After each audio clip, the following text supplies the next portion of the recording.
Good morning. It is Sunday, July the 11th of 2021. I hope you had a great week last week and are looking forward to another great week this week. One of the things that I was thinking about last week was that last Sunday was July the 4th, and here in the United States we call that Independence Day, where we celebrate our independence from Great Britain. And so there was a lot of talk about independence. There was a lot of talk about freedom. There was a lot of talk about liberty, and rightly so. Some 50 years ago, I had the opportunity to travel to Spain. I think I was a sophomore or junior in high school, and the Spanish club had the opportunity to go to Spain. And so I went, and we went for, I don't know, I think it was like a week to 10 days. And it was fascinating, very, very interesting. But even then, I was glad to get back home, and I remember thinking to myself, I'd rather live in the United States than Spain. Now, there's probably lots of reasons for that. One, I was obviously used to living in the United States of America, but had a great time in Spain, enjoyed it.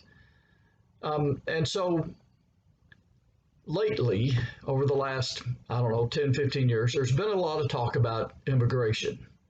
And I'm not going to get into all of the legalities and the illegalities of immigration, but I will say this. I understand. I understand why people are willing to sacrifice and to walk and to travel hundreds, if not thousands of miles. And I understand why they're willing to pay large sums of money to other people to try to get them into the United States. I understand why people want to come here, and I don't blame them. The opportunities that we have in this country to basically pursue a career, to pursue education in whatever field that we want to, the opportunity to work hard and to provide for oneself and one's family are wonderful. And again, I understand why people want to come here. I understand why they're willing to sacrifice. I get it. I do. And I think for the most part, we probably all understand why folks who live in other countries, especially those who are ruled by oppressive governments, want to come here. And again, I don't blame them. I get it. But when Jesus walked into the synagogue in his hometown of Nazareth and picked up the scroll of the prophet Isaiah, and read a part of Isaiah that talked about him, talked about Jesus, talked about himself. Two of the things that he read said that he was anointed to proclaim liberty to the captives and liberty to those who are oppressed. Sound familiar? People are trying their hardest to get into this country, to get away from oppression, to enjoy the liberty of, by and large, doing what they want to do, working at a job that they want to work at, that they're skilled at, working to provide for their family. And again, get it. Jesus said, he came to proclaim liberty to the captives and liberty to those who are oppressed. Now, again, people are coming here because the opportunities are limitless and it is attractive to live here in the United States of America. But what's even more attractive is to be a citizen of the kingdom of heaven, where we enjoy liberty, where those of us who have been held captive to Satan and the evil powers that he controls have been set free.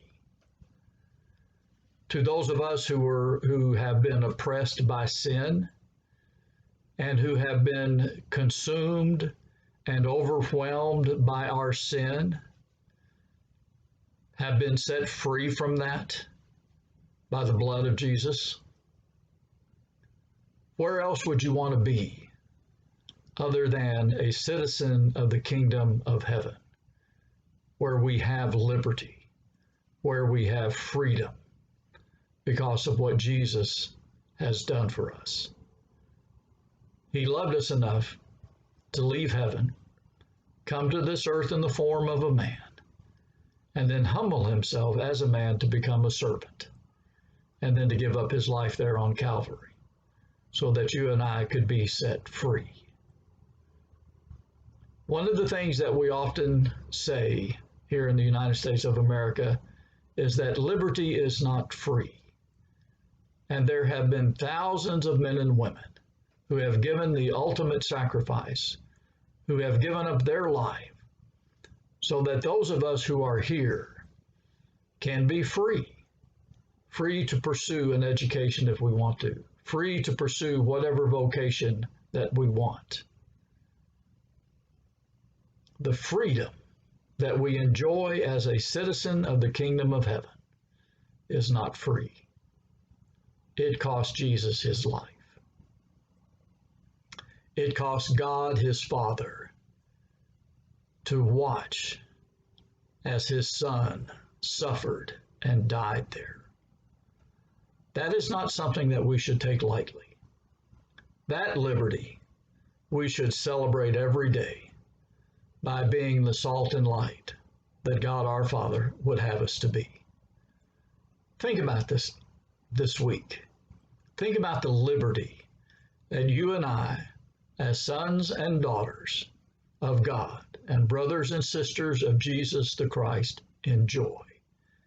And then let's go live accordingly. Well, I pray you'll have a great week.